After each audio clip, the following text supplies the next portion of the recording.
तो क्या हाल चाल है सबके? तो आज का एक वीडियो इसलिए रिकॉर्ड किया जा रहा है क्योंकि अब 10th का रिज़ल्ट आ चुका है और सारे बच्चे अपना रिज़ल्ट एन्जॉय कर चुके हैं। लेकिन अब आ गई है इम्तिहान की घड़ी, जहाँ हमको ये डिसाइड करना है कि सर व्हाट आफ्टर 10th? बहुत सारे क्वेश्चंस माइंड में घूम रहे होंगे कि कौन-सा स्ट्रीम लेना है, क्या करियर चूज़ करना है, क्या करना है? तो मैं आपको इस वीडियो में ये नहीं बताऊँगा कि आपको कौन-सा करियर चूज़ करना चाहिए। मैं आपसे ये डिस्कस करूँगा कि आपके पास कौन-सी इन्फॉर्मेशन होनी चाहिए एक सही करियर चूज़ करने से पहले, ठीक है? तो पहले तो हम लोग बात कर लेते हैं स्ट्रीम्स। 10th के बाद आपको एक स्ट्रीम लेना पड़ेगा, उसके बाद आपको उसी स्ट्रीम में अगले 2 साल 11th-12th में और अगले 3 साल ग्रेजुएशन में या फिर इंजीनियरिंग के 4 साल आपको करने पड़ेंगे, ठीक है? तो पहली बात तो सर कौन-कौन से स्ट्रीम होते हैं? एक होती है साइंस, एक होती है कॉमर्स 10th के बाद, एक होता है आर्ट्स और एक होता है डिप्लोमा। 10th के बाद डिप्लोमा भी लोग करते हैं। इसके बाद लोग इंजीनियरिंग कर सकते हैं या फिर डिप्लोमा के बेसिस से भी वो लोग इंडस्ट्री में काम कर सकते हैं, ठीक है? अच्छा सर स्ट्रीम चूज़ कैसे करना है? तो ये चार्ट आपको थोड़ा क्लैरिटी लेके आएगा कि आपको कौन-सा स्ट्रीम लेना चाहिए। पहली बात तो ऐसी कुछ चीज़ें होंगी, ऐसे कुछ सब्जेक्ट्स होंगे जिसमें आप अच्छे होंगे, ठीक है? और ऐसे कुछ सब्जेक्ट होंगे जिसमें आपको बहुत इंटरेस्ट होगा, मज़ा आता होगा, बोर नहीं लगता होगा, ठीक है? तो ये दोनों चीज़ें आपको पता होंगी। लेकिन इसके साथ-साथ हमको एक और चीज़ कंसिडर करनी होगी कि करंट और फ्यूचर डिमांड। जो भी स्ट्रीम, जो भी फ़ील्ड, जो भी करियर आप चूज़ करने वाले हो, उसका करंट या फिर फ्यूचर में डिमांड बढ़ने वाला है कि नहीं? डिमांड रहेगा कि नहीं? क्योंकि जिस प्रकार से एआई और टेक्नोलॉजीज़ आ रही हैं, पता नहीं ये स्ट्रीम लेने पर आगे जाके ये जॉब्स रहे ना, ठीक है? तो आपको ये तीनों चीज़ें कंसिडर करनी है और जब तीनों चीज़ें एक जगह इंटरसेक्ट होंगी और जब तीनों चीज़ें मैच करेंगी, वो स्ट्रीम आपको चूज़ करना चाहिए, ठीक है? इसके अलावा कई बार क्या होता है, लोग ऐसी स्ट्रीम भी लेते हैं जहाँ पे कॉम्पिटिशन कम होता है। ऐसी कौन-सी स्ट्रीम है सर? देखिए, कॉम्पिटिशन तो हर जगह है, लेकिन कई बार जो लोग स्मार्ट होते हैं, जो लोगों को लगता है कि मैं ज़्यादा पढ़ाई नहीं कर पाऊँगा, तो जो लोग स्मार्ट होते हैं, अगर फॉर एग्ज़ाम्पल किसी के 10th में 90% आए, तो वो ऐसी स्ट्रीम चूज़ करेगा, ऐसी फ़ील्ड चूज़ करेगा, जहाँ पर डिमांड तो हाई है उस फ़ील्ड की। उस फ़ील्ड के अगर टॉप पे पहुँच जाओ तो आपकी डिमांड अच्छी है, आपको अच्छा पैकेज मिल सकता है, आपकी अच्छी इनकम हो सकती है, लेकिन वहाँ पर लो कॉम्पिटिशन है एट योर इंटेलेक्ट मतलब वहाँ पे कॉम्पिटिशन आपको 70-75% वाले बच्चों से करना है। तो वो आप ऑलरेडी कॉम्पिटिशन में उनसे थोड़ा बहुत आगे हो एकेडमिक लेवल पे, ठीक है? तो आप इसको भी कंसिडर कर सकते हो अपना करियर चूज़ करने से पहले। अब देख लेते हैं जो स्ट्रीम्स हैं उसके अंदर क्या-क्या ऑप्शंस हैं और उनके सब्जेक्ट्स क्या-क्या होते हैं। तो पहला इंजीनियरिंग, आप इंजीनियर बन सकते हो साइंस लेने के बाद, ठीक है? साइंस स्ट्रीम की बात कर रहे हैं हम यहाँ पे। तो यहाँ पे जेईई जैसे एग्ज़ाम्स होते हैं, एंट्रेंस एग्ज़ाम होते हैं इंजीनियरिंग कॉलेज के लिए, वो आप देकर इंजीनियरिंग का कोर्स कर सकते हो, इंजीनियरिंग की डिग्री ले सकते हो आफ्टर 12th। आपने 11th-12th कॉमर्स की साइंस लिया, उसके बाद आप इंजीनियरिंग का एग्ज़ाम दोगे और उसके बाद आपको कॉलेज मिलेगा और आप इंजीनियरिंग करेंगे 4 इयर्स की, उसके बाद आप इंजीनियर बन जाओगे। अब इंजीनियरिंग बहुत सारे के टाइप की होती है, मैकेनिकल, सॉफ्टवेयर, सिविल, वो आप आगे आप जब 12th में जाओगे तो आपको उसके बारे में और इन्फॉर्मेशन मिल जाएगी। उसके बाद आप आर्किटेक्चर बन सकते हो, एक नाटा का एग्ज़ाम होता है, वो देके आप घर डिज़ाइन करने का काम कर सकते हो। अगर आपको घर डिज़ाइन करना पसंद है, आपको ड्राइंग पसंद है, तो आप आर्किटेक्चर भी बन सकते हो। उसके अलावा मेडिकल मतलब आप डॉक्टर बनना है तो नीट की एग्ज़ाम होती है, इसके अंदर आप एमबीबीएस और ये अलग-अलग कोर्सेज़ कर सकते हो और आप डॉक्टर बन सकते हो, सर्जन बन सकते हो, ठीक है? डेंटिस्ट बन सकते हो। इसके अलावा अदर ऑप्शंस भी होते हैं, जैसे कि बीएससी आप कर सकते हो वेरियस फ़ील्ड्स में, जो ग्रेजुएशन एक प्रकार से आपने साइंस से ग्रेजुएशन की है, फॉरेंसिक साइंस है, मर्चेंट नेवी आजकल बहुत पॉपुलर है, एविएशन है, रिसर्च कर सकते हो आप, साइंटिस्ट बन सकते हो, पीएचडी कर सकते हो, टीचिंग कर सकते हो या फिर कमर्शियल पायलट मतलब क्या, जो एयर इंडिया है या फिर जो अलग-अलग फ्लाइट्स होती हैं उनको उड़ाने के लिए कमर्शियल पायलट आप बन सकते हो, ठीक है? उसके अलावा सब्जेक्ट क्या होते हैं सर? सब्जेक्ट में एक जनरल सब्जेक्ट होता है, जनरल साइंस आपको मिलती है जिसके अंदर 1, 2, 3, 4, 5, 6 सब्जेक्ट्स होते हैं, ठीक है? अब देखिए पहला सब्जेक्ट है फिज़िक्स, उसके बाद केमिस्ट्री, उसके बाद मैथ्स, बायोलॉजी, इंग्लिश और सेकंड लैंग्वेज। सेकंड लैंग्वेज में क्या? हिंदी, मराठी जो भी आप अपना लैंग्वेज चूज़ करते हो, कॉलेज में डिपेंड करता है, ठीक है? तो ये होती है जनरल साइंस जिसके अंदर आपको 6 सब्जेक्ट पढ़ने होते हैं। एक होता है अगर आपको इंजीनियरिंग करनी है तो आपको बायोलॉजी पढ़नी नहीं है, तो आपने क्या किया पीसीएम चुना। इसमें क्या आएगा फिज़िक्स, केमिस्ट्री, मैथ्स आएगी, इंग्लिश आएगी सेकंड लैंग्वेज जो पहले थी वो, लेकिन बायोलॉजी को फिल करने के लिए आईटी आप ले सकते हो, ठीक है? अब अगर आपको बस मेडिकल करना है तो आपके पास ऑप्शन है कि आप मैथ्स मत पढ़ो, तो आपको क्या करना पड़ेगा फिज़िक्स, केमिस्ट्री, बायोलॉजी पढ़नी पड़ेगी, इंग्लिश और सेकंड लैंग्वेज तो ऑलरेडी होगी, तो एक आपको एक ऑप्शनल सब्जेक्ट भी लेना पड़ेगा, ठीक है? जिसमें आप ज्योग्राफी या फिर जो भी जो कॉलेज में अवेलेबल होगा आप वो ले सकते हो, ठीक है? अच्छा। अब देखते हैं कॉमर्स में क्या-क्या करियर ऑप्शंस हैं और उसमें सब्जेक्ट क्या होते हैं।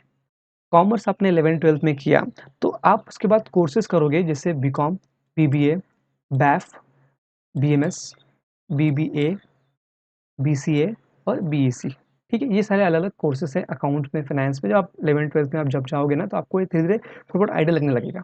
अब इन कोर्सेज़ को करने के बाद आप डायरेक्ट जॉब कर सकते हो। आपने ग्रेजुएशन कंप्लीट कर ली, आप कहलाओगे एक अंडर ग्रेजुएट। इसके बाद मास्टर्स होती है, जिसको बोलते हैं पोस्ट ग्रेजुएट, जिसको एमकॉम बोलते हैं, ठीक है? आप ये कर सकते हो और इसके साथ आप प्रोफेशनल कोर्सेज़ भी कर सकते हो, जैसे कि सीए, सीएस, सीएमए बोलते हैं इसको, आईसीडब्ल्यूए को, और एक NISM, National Institute of Securities market, मतलब एक एक स्टॉक ब्रोकर की तरह आप एक प्रोफेशनल कोर्स, एक डिग्री ले सकते हो, ठीक है? तो ये सारे ऑप्शंस अवेलेबल होते हैं कॉमर्स लेने के बाद। अब सब्जेक्ट क्या होता है सर? तो कोर सब्जेक्ट कुछ होते हैं जैसे English, book keeping and accountancy, जिसको हम लोग बीके बोलते हैं, economics, OCM, organisation of commerce and management. ये जो सब्जेक्ट है, ये कोर सब्जेक्ट है, ये आपको मिलेंगे ही मिलेंगे, ठीक है? इसमें आपको ऑप्शन नहीं होता है। ऑप्शन आपको होता है मैथ्स या सेक्रेटरी प्रैक्टिस, जिसको हम लोग एसपी बोलते हैं वो, प्लस या तो आप हिंदी, मराठी अपना एक सेकंड लैंग्वेज ले लो या फिर आप आईटी ले लो, ठीक है? अब मैथ्स और आईटी की सीट्स ना हर कॉलेज में लिमिटेड होती हैं, तो जो बच्चे मेरिट में आते हैं ना, उनको ये मिल पाता है और ये स्कोरिंग भी होते हैं। तो अगर आप डिसाइड करते हो आपको कॉमर्स लेना है, तो आप कोशिश करना आपको आईटी और मैथ्स मिले, क्योंकि अगर आपका मार्क्स अच्छा है तो आपको मिल जाएगा जल्दी से, ठीक है? अच्छा, इसके अलावा नेक्स्ट था हमारा आर्ट्स। आर्ट्स में कौन-कौन से करियर ऑप्शंस हैं कि आप अंडर ग्रेजुएट कोर्स कर सकते हो, बीए कोई भी सब्जेक्ट में, बीए इन हिंदी, इंग्लिश आप कर सकते हो। प्रोफेशनल कोर्सेज़ हैं जैसे कि BBA, BBS, BMS, fine arts, event management, जैसे कोर्सेज़ भी अवेलेबल हैं। उसके अलावा लोग इससे जब आर्ट्स लेते हैं तो वो एलएलबी करते हैं। अगर आपने इंटीग्रेटेड साथ में किया बीए के साथ, तो आपको 5 इयर्स की एलएलबी हो जाएगी। अगर आपने आफ्टर ग्रेजुएशन किया तो आपको 3 साल में आप एलएलबी कर सकते हो, आप एक लॉयर कहला सकते हो, एडवोकेट कहला सकते हो, ठीक है? इसके अलावा सर सब्जेक्ट क्या-क्या होंगे? सब्जेक्ट होते हैं इंग्लिश, सेकंड लैंग्वेज मतलब हिंदी, मराठी, ये आपकी जो रीजनल लैंग्वेज है वो। उसके अलावा एनवायरमेंटल एजुकेशन है, साइकोलॉजी है, सोशियोलॉजी है, इकोनॉमिक्स है, पॉलिटिकल साइंस है, history, geography, maths, logic, education, ये सारी है और ये कॉलेज पे डिपेंड करती है, कॉलेज टू कॉलेज चेंज भी हो सकती है। अच्छा, सर इसका फ़ायदा ये है कि अगर किसी को आगे जाके गवर्नमेंट एग्ज़ाम की तैयारी करनी है, सिविल सर्विसेज़ की तैयारी करनी है, ठीक है? आईएएस, आईपीएस की तैयारी करनी है, तो उसमें ये सब्जेक्ट्स ही रिपीट होते हैं थोड़ी डेप्थ में। तो आपको और स्टूडेंट के अलावा एक एज मिलेगा कि आपने ये ऑलरेडी अपने ग्रेजुएशन में 3 साल इस सब्जेक्ट्स को पढ़ा हुआ है, ठीक है? अच्छा, अब लास्ट मैं आपको एक डिप्लोमा के बारे में बताऊँगा, क्योंकि क्या होता है बच्चों को ना कन्फ्यूज़न होता है कि सर डिप्लोमा 12th करें कि डिप्लोमा करें, क्या करें? ठीक है? तो मैं आपको एक कन्फ्यूज़न दूर करता हूँ।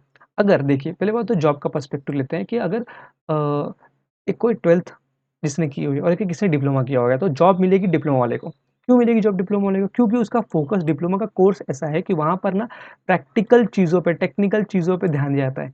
एक्चुअल में काम कराया जाता है। जैसे आप देख सकते हो फ़ोटो में कि बच्चे यहाँ पे कंप्यूटर एक्चुअली बना रहे हैं, कोई यहाँ पे कटिंग कर रहा है, तो ये एक्चुअली डिप्लोमा में हर वो 3 साल में कराया जाता है, प्रोजेक्ट्स में।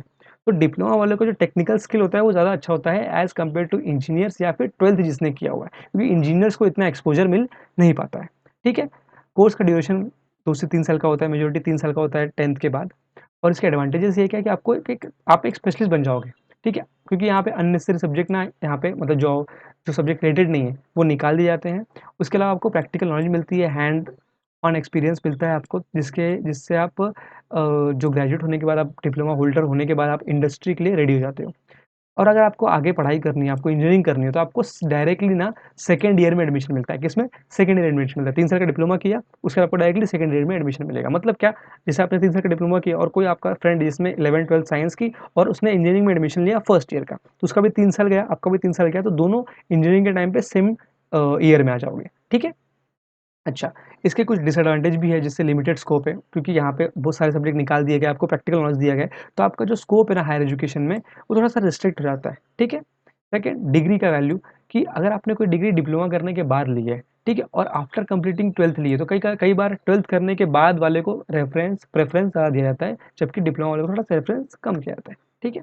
इसके अलावा कॉम्पिटिटिव एडमिशन, देखिए सीट्स लिमिटेड होती है डिप्लोमा में, तो इसमें एडमिशन लेना थोड़ा-सा कॉम्पिटिटिव होता है, तो आपके अच्छे मार्क्स होंगे ना अगर 10th में, तो आपको सीट जल्दी मिल जाएगी, ठीक है? अच्छा, ये करता कौन है? सर वो लोग करते हैं जिनको 12th के बाद या फिर 2 साल बाद तुरंत जॉब करनी, 3 साल बाद तुरंत जॉब करनी है। तो अगर जॉब करनी है तुरंत, थोड़ा फाइनेंशियल कंडीशन का इशू है, तो वो लोग डिप्लोमा करते हैं। इसके अलावा थोड़ा-सा हायर एजुकेशन कॉस्ट होता है ना, तो if planning to pursue a degree after diploma, ensure आपको अच्छे मार्क्स हों, ठीक है? डिप्लोमा में आपको अच्छे मार्क्स होने चाहिए, तभी आपको आगे जाके अच्छा कॉलेज मिलेगा, ठीक है? ऐसा नहीं कि आपने डिप्लोमा कर लिया तो आपको अच्छा कॉलेज मिल जाएगा इंजीनियरिंग में, ऐसा नहीं है, आपको डिप्लोमा में भी अच्छे मार्क्स लाने पड़ेंगे, ठीक है? अच्छा, अगर आप को लगता है कि आपका माइंड क्लियर है कि नहीं सर मुझे ना एकदम प्रैक्टिकल नॉलेज लेनी है, मुझे चीज़ों को बनाते हुए देखना है, बनते हुए देखना है, इंडस्ट्री के लिए रेडी बनना है, ठीक है? एक अच्छा वर्कर बनना है, तो आप डिप्लोमा करिए। लेकिन आपको लगता है कि मुझे एक ब्रॉडर एकेडमिक फाउंडेशन चाहिए या फिर मुझे करियर में फ्लेक्सिबिलिटी चाहिए कि अगर मैं 11th-12th करता हूँ, तो मैं इंजीनियरिंग कर सकता हूँ अलग-अलग फील्ड में, ठीक है? तो वो आप 11th-12th करिए, ठीक है? तो मैंने आपको बताया डिप्लोमा क्यों करना चाहिए और 11th-12th साइंस से क्यों करना चाहिए, ठीक है? अच्छा ये वो साइंस में होता है क्या? अब एक टिप्स मैं आपको देता हूँ, कुछ जनरल टिप्स है जो बहुत इंपॉर्टेंट है। पहला तो आपको ये फ्लेक्सिबिलिटी मिलती है कि अगर आपने 11th-12th में साइंस लिया और आपको साइंस जमा नहीं, तो आप 12th के बाद कॉमर्स में आ सकते हो, ठीक है? तो ये आपको एक फ्लेक्सिबिलिटी मिलती है कि अगर आपको बाद में लगा कि ये स्ट्रीम अनइंटरेस्टिंग है और मुझे जमा नहीं, तो आप बाद में चेंज कर सकते हो, साइंस से कॉमर्स में आ सकते हो, ठीक है? अच्छा। आप एक काम कर सकते हो कि आप ना ये ई-बाल-भारती.in पे जाके ना सारी टेक्स्ट बुक्स अवेलेबल है, कॉमर्स की मैथ्स साइंस की और आर्ट्स की। तो आप जाके देखिए कि कौन-कौन सब्जेक्ट आप पढ़ने वाले हो, उसमें चैप्टर्स क्या-क्या होने वाले हैं, आप क्या-क्या सीखने वाले हो। इससे आपको एक अच्छा एक आइडिया मिलेगा, ठीक है? इसके अलावा आप रिसर्च करिए, खुद की रिसर्च करिए, आपने ये वीडियो तो देखी, इसके अलावा भी आप रिसर्च करिए, ठीक है? और रिसर्च में देखिए कि कौन-कौन सब्जेक्ट हैं, क्या-क्या पढ़ना पड़ेगा, इससे क्या-क्या होता है और कौन से करियर ऑप्शन है। देखिए बहुत ऑप्शन है, मैंने इसमें कुछ ही कवर किए हैं, बहुत ऑप्शंस हैं, ठीक है? मेन चीज़ आप डिस्कस करिए, किसके साथ? फैमिली के साथ, दोस्तों के साथ डिस्कस करिए, रिलेटिव से डिस्कस करिए।